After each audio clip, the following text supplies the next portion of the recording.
Hi folks, it's Kelvin here. We run coach for Leeds and surrounding areas as well as online coaching.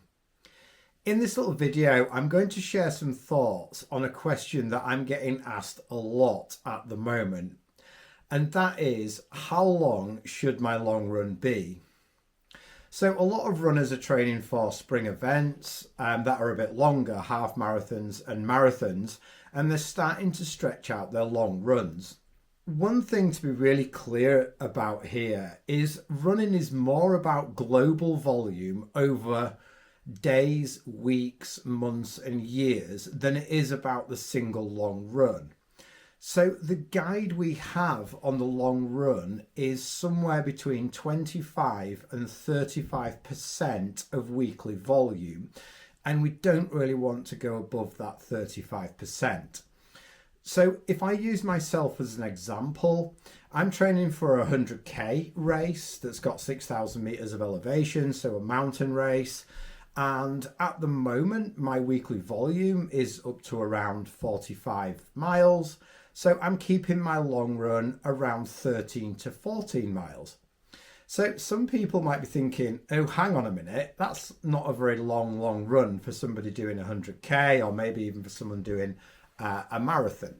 But it is a longer run in relation to my weekly volume.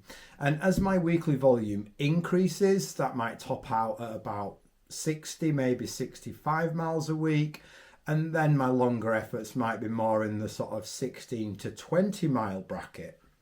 But even then, people might think that's quite short for someone doing 100k or someone who's doing a marathon, training on 40 miles a week, where that ends up sort of in that sort of 12 to 13 mile bracket. So how can we deal with this? So there are a couple of things that we can do. And the main thing is to bear in mind that we really shouldn't be going over 35% of our weekly volume on a regular basis. That puts us at risk of injury, and it also puts us at risk of the recovery affecting the rest of our training. But what we can do is we can either go what we call over distance periodically. So maybe once every 3 or 4 weeks, a runner doing 40 miles a week might pulse in like a single 16 to 18 mile longer run. That might be something that gives them confidence that they can go that far, and also an opportunity to be out for a longer period of time so that we can practice hydration and nutrition strategies. The other thing that we can do is do doubles.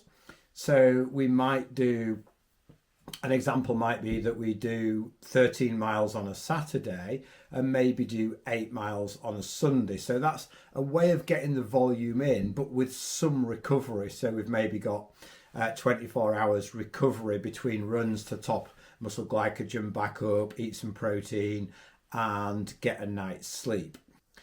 And I see so many times where people are just following this progression of 12, 14, 16, 14, 16, 18 mile long runs on a training plan.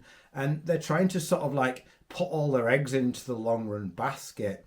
And it's not how physiology works. What we want to be doing is adding global volume. So the frequency of our runs, maybe for a marathon runner, instead of 4 runs a week, we might increase to 5 runs a week.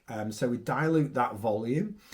Rather than adding more volume. So when we jump from 4 to 5, and then we've got 5 runs to add maybe half a mile to every week over a period of time. So we're not overemphasizing that long run, which decreases the risk of injury and adds a better training stimulus.